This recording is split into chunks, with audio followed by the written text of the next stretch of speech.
દલિત સમાજો ભેગા થયા છે, શું આગળનું ટ્રેન્ડ રહેશે? સમગ્ર ગુજરાતના ઓબીસી, આદિવાસી અને દલિત સમાજના કર્મશીલો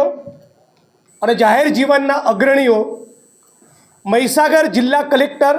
આઈએસ નેહા કુમારી દ્વારા ડેપ્યુટી મ્યુનિસિપલ કમિશનર અમદાવાદ હતા ત્યારે અત્યંત નિમ્ન કક્ષાના શબ્દોનો પ્રયોગ કરી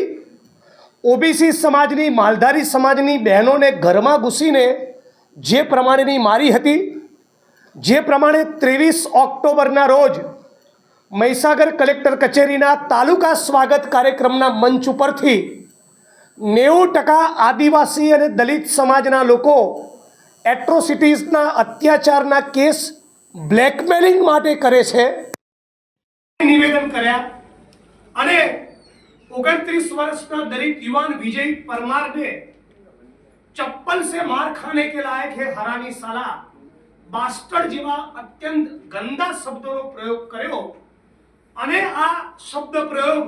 એ વિડીયોમાં રેકોર્ડ થયો એ બાદ દેશના પ્રધાનમંત્રી, ગુજરાતના મુખ્યમંત્રી, રાજ્યના ચીફ સેક્રેટરી અને મહેસૂલ સચિવ તમામ સ્થળે રજૂઆત કરી હોવા છતાં ભારતીય જનતા પાર્ટીની આ મનુવાદી, આદિવાસી, ઓબીસી અને દલિત વિરોધી સરકાર આ મનુવાદી અધિકારીને છાવરવા માંગતી હોય, એને પ્રોટેક્ટ કરવા માંગતી હોય, એની સામે ગુનો દાખલ કરવામાં આવી રહ્યો નથી, એને સસ્પેન્ડ કરવામાં આવી રહ્યા નથી અને એને સસ્પેન્ડ નહીં કરીને એની સામે એટ્રોસિટીઝ એક્ટ હેઠળ ગુનો દાખલ નહીં કરીને દઝાયેલા ઓબીસી, આદિવાસી અને દલિત સમાજના ઘા ઉપર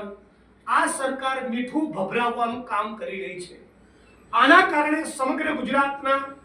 દલિત, ઓબીસી, આદિવાસી સમાજમાં ભયંકર આક્રોશ અને રોષ છે અને એના કારણે આજે ઓબીસી, આદિવાસી અને દલિત સમાજે એક મંચ ઉપર આવી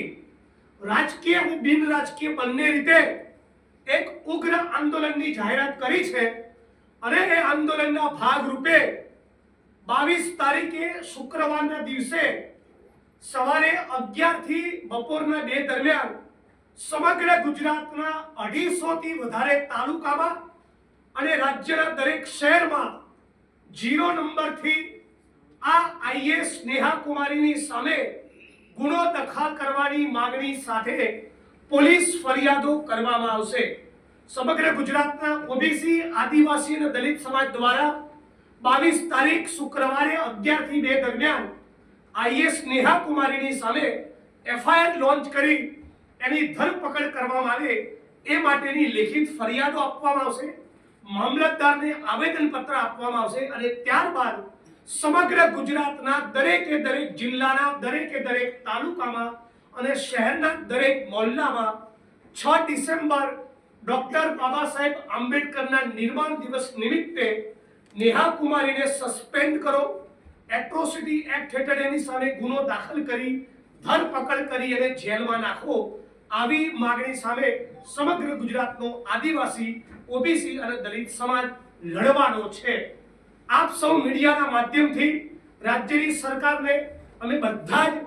ગુજરાતના 75% જનતાના પ્રતિનિધિઓ એ સવાલ પૂછવા માંગીએ છે કે આઈએસ નેહા કુમારી દુબેના